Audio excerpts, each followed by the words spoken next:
I disagree with your statement that the so-called greatest generation dropped the ball. I had plenty in that generation that taught me right from wrong, including the preachers that taught me what this book is and what it means and how to preach it and how to stand for it and with it and how to use it.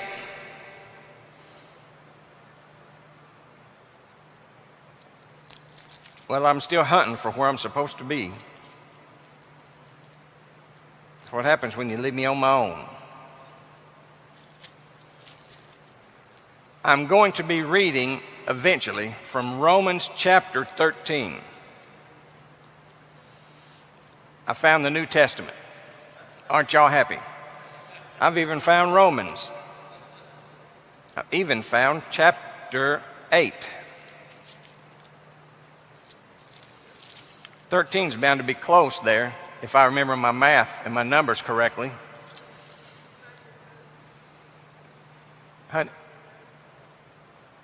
Yeah, I can't hear you from down there. Just let me alone. I'll be all right. If I don't preach what I have written down, it's okay. I'll go back and get it sometime.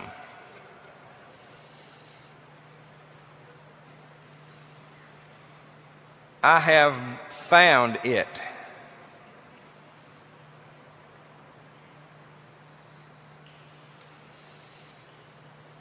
Romans chapter 13 and verse 11 reads in my Bible. By the way, I'm reading from the King James Bible. If you're not, shame on you. The Apostle Paul wrote these words, "And that knowing the time, that now it is high time to awake out of sleep. For now is our salvation nearer than when we believed."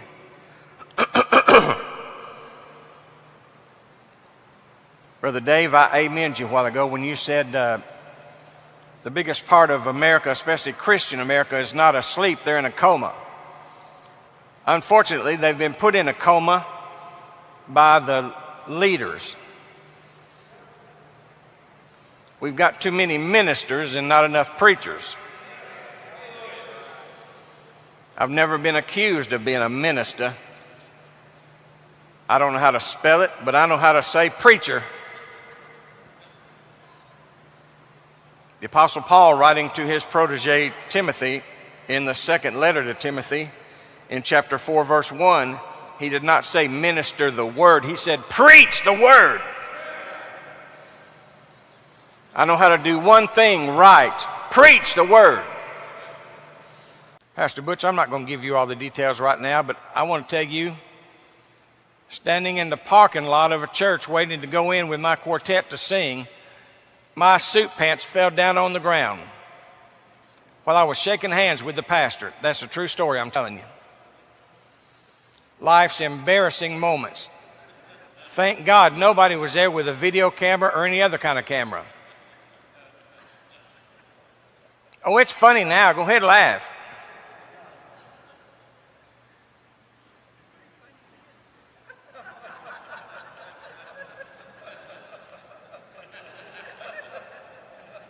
You know, you still got to ride home with me 2 days to Florida. 2 whole days.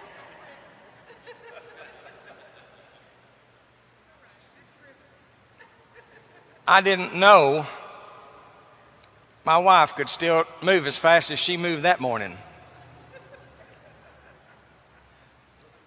Trying to get my pants up before anything else happened.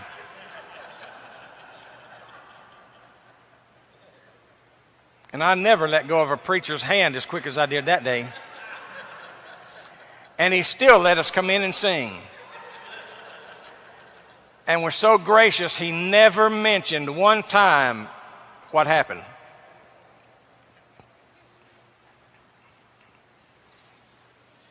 But my wife likes to tell that story. She tells it better than I do.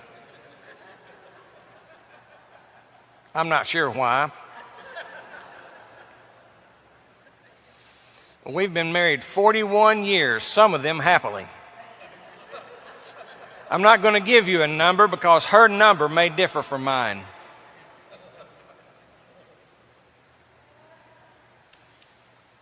Well, brother, in the back, there's been no light come on up here yet.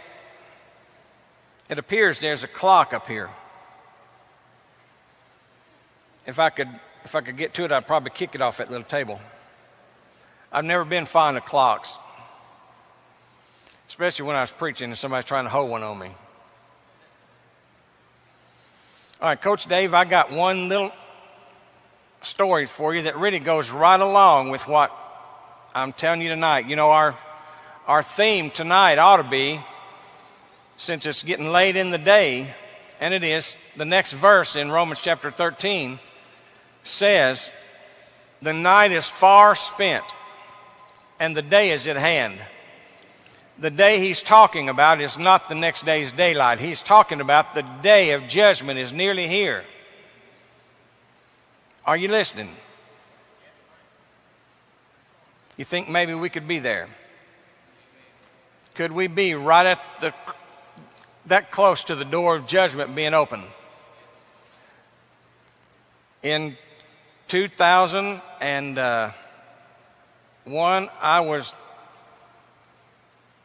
I hate to use the word pastoring because I mostly did not pastor a church. I mostly pestered churches. They gave me a salary and I pestered them. I did that at least 4 times. Anyway, I was pestering the First Baptist Church of Steinhatchee, Florida. And some folks in the community wanted to have a community service honoring first responders, you know, concerning 9/11. Well, I was asked to be part of it. I came and I preached that night, but several of them were aggravated. Actually, they were more than aggravated. They were angry at me, Pastor Butch, because I would not sing. I refused to sing God Bless America. I said, I might go along with you if we'll change it to God Judge America, because that's more likely what he'll do before he'll bless us again.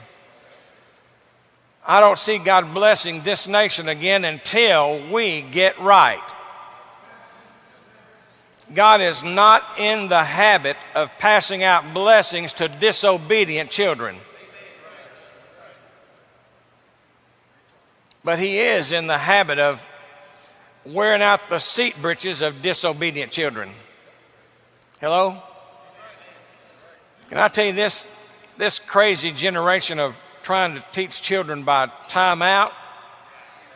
The only time out my dad believed in was taking time out to whip my britches.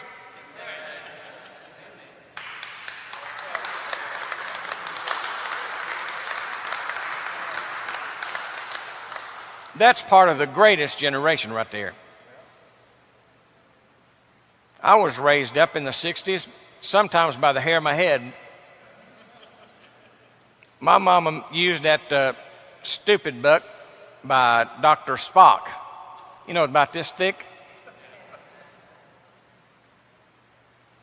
She didn't read it, she threw it at me. So I was disciplined with the book. Anyway, I was raised by parents of the greatest generation. I was taught all those things Dave said a while ago. We need all those things back in the lives of our grandchildren and our children. Every single one of them. Don't leave any of them out. I did go to school in the day when my teacher started the school day, not with the Pledge of Allegiance, but with prayer and reading the Bible in a public school. And she was a public teacher.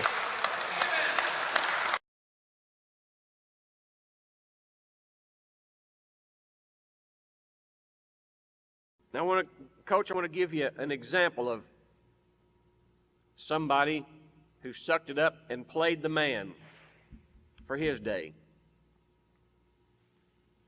Coach, the year is 1977. Coach, these lights are in my face and I can't even find you. Wave your hand, or 2 of them.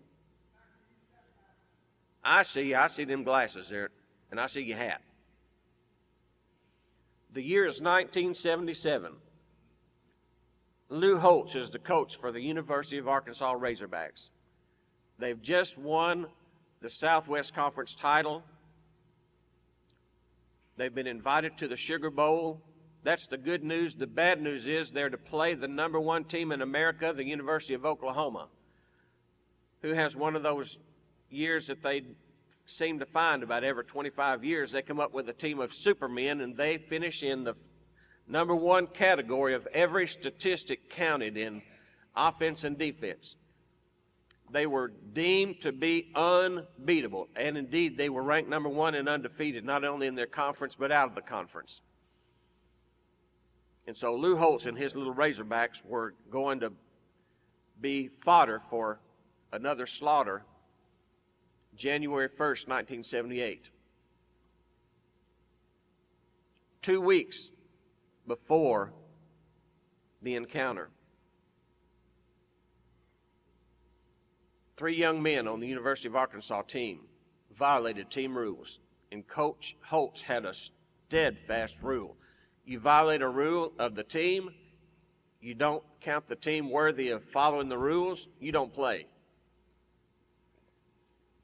He sidelined his number one rusher, who led the Southwest Conference in rushing. He sidelined his top 2 defensive men, his top defensive tackle and his top middle linebacker.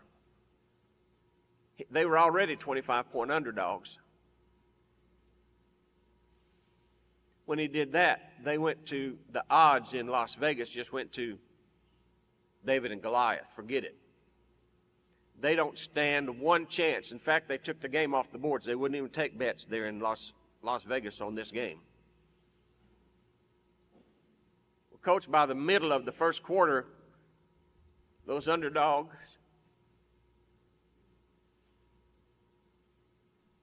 had already forced 5 fumbles and scored 3 touchdowns. They were ahead 21-0 at the end of the first quarter. But their number one rusher is still on the sidelines. Ben Cowens was his name.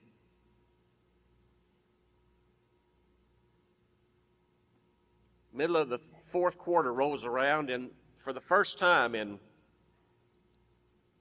history, ABC put a microphone on a coach on the sidelines with permission, obviously. Coach Holtz was and still is a respected coach and a speaker.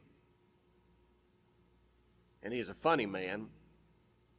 And he's always been able to give them what's those little short clips that they can print? Sound bites. He's good at that. Still is. Works for ESPN now. Anyway, in the middle of the fourth quarter, a running back nobody had heard of outside of his family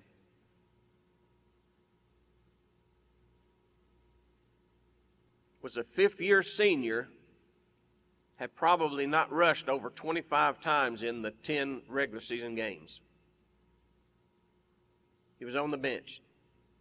He was tired. They had a camera on him. He was sucking air, Coach. I'm telling you, he could hardly breathe. His helmet was down on the ground between his feet. He had already run for 190-something yards, an Orange Bowl record that was just recently broken this last year. By the way, his name was Roland Sales. Coach Holtz had this microphone on, and he was heard to say to his assistant coach,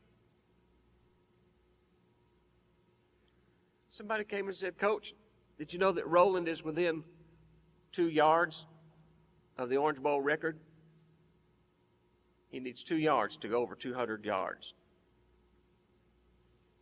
But he's wore out. The coach could look down there and he could see Roland. He was wore out. I mean, steam just coming off of him everywhere.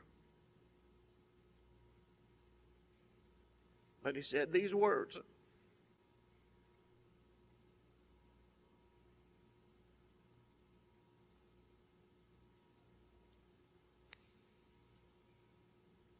Went out on national television. He looked at his assistant and he said, "You go tell Roland," I said, "suck it up, strap on his helmet, and get in the game." Roland Sales stood up, strapped on his helmet, walked to the huddle. And Coach, who was our kind of guy, he said, "Give me the ball." He added another word in there that I won't use.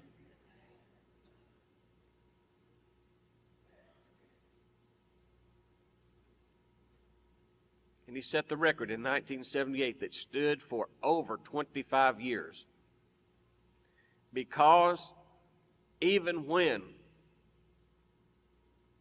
he was down and out and it looked impossible, he was ready to suck it up and play the man. Who was it said last night they think God has a sense of humor? Well, I'm pretty sure he does, and I believe it's warped. Because with God as my witness, this man who I did not know leaned his head over his bunk, looked down at me and said, "Are you a Christian?" I said, "Yes, sir." He said, "Good." Here comes the punchline.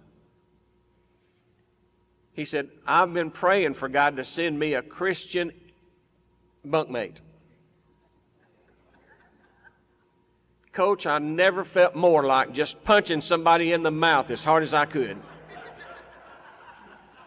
I've got a church full of people praying for me to get out of jail, and this jailbird's in there praying for God to send me in there.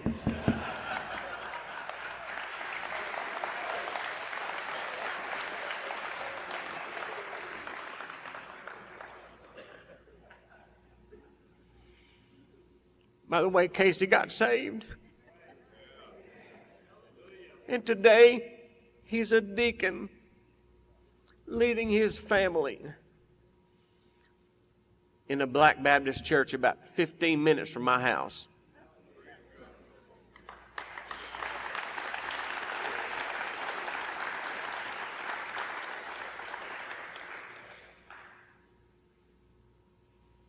Every now and then, God just drops you a little nugget to say it's going to be okay. 2 years ago, he called my wife and I, and he said, "Pastor Mooneyhan, next month we're having Friend Day at my church." He said, "Would you and your wife come to my church and be my friend that day?" He said, "You're my hero."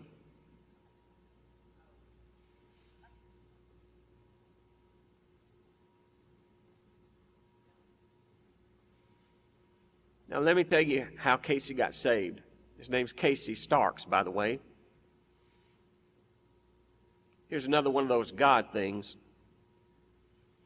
I found out that we were the same exact age when I was in there. I don't know how old I was then. I could probably figure it out. Anyway, he graduated high school the same year I did, 35 miles from my hometown in Arkansas. And here we were, 30-something years later, in the same jail cell in the middle of Florida. God had to shuffle a lot of things in my life and his life to get us to the place where he was going to hear the gospel and get saved. I was holding a Bible study in a room. There were 22 men in a 2-man cell for my Bible study. And I taught my favorite chapter in all the Bible, Isaiah chapter 53.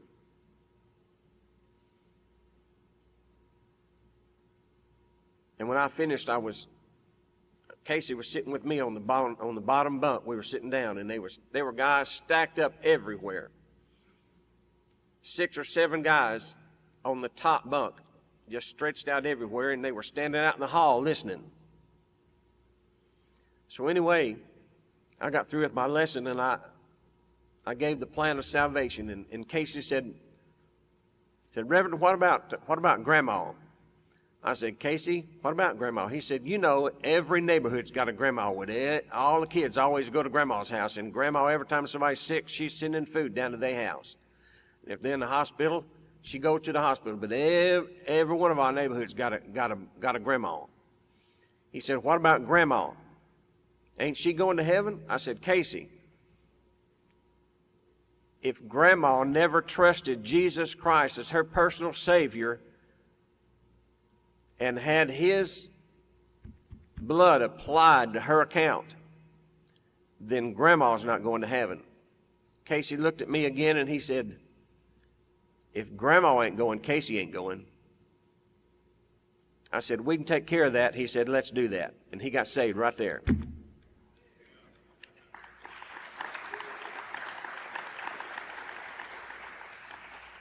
See, Casey knew one thing. He knew one thing better than most people. He knew that he hadn't lived a life that was going to be good enough to make it in. And if Grandma, who everybody loved and always did good to everybody, wasn't going to make it in, then Casey wasn't going to make it in. Listen, if you're dependent on your record to get you in heaven, you better be perfect. And that still won't get you. It took the perfect obedience of the perfect Son of God to satisfy the perfect God. What happens in our homes when we don't play the man? I showed you the statistics. Look around in our nation today and look at our homes today.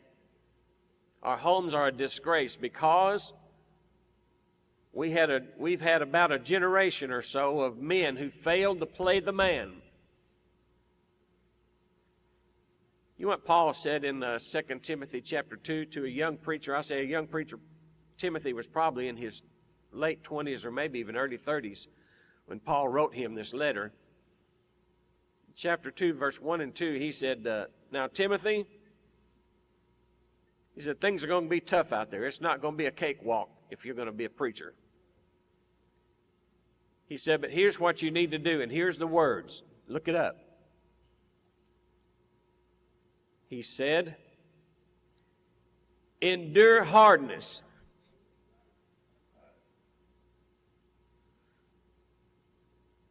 As a good soldier of Jesus Christ.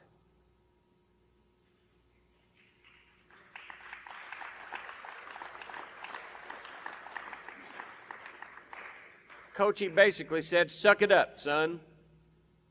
If you're going to be a preacher, it's going to be tough. You're going to have to suck it up. There are going to be days you're just going to have to suck it up and strap it on and do it anyway. So my message today is, men, we have to train our young men to play the man and to be the man. Put your big boy pants on and do your job for God in your home. And not just in your home, but in your church. What happens when the preachers don't play the man in the church, when you're not the pastor God called you to be? Now, had God told me I'd be going to jail and prison as a pastor, I might not have wanted to sign up for that detail. I'm not going to tell you that I would have been like Paul. You see, God set Paul aside and sent somebody to tell him all the things he was going to be going through as the apostle to the Gentiles. When Paul went to a town, he didn't look up the nearest motel or the nearest hospital. He looked for the nearest jail. He knew that's where he was going to end up before it was over with. But half of your New Testament came from a man who is not afraid to play the man. Last summer I received a list of 250 Southern Baptist churches in the state of Arkansas alone who don't have a pastor. And I'm told that it's like that all across our country. There are churches with empty pulpits because we don't have enough men to play the man and to stand up and to fill the pulpit.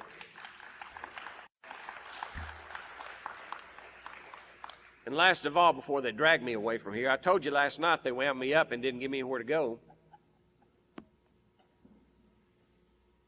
What happens when we have a generation of men who don't play the man? What happens to our government?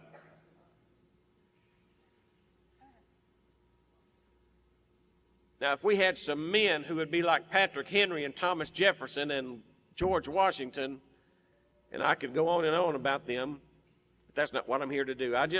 This message God gave me to come and tell you, men, it's time to play the man.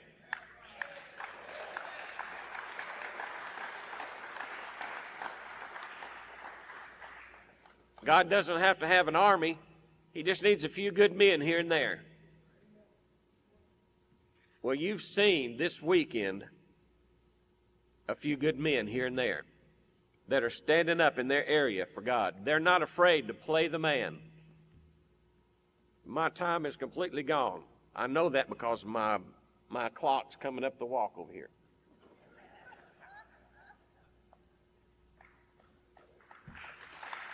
Thank you for putting up with me.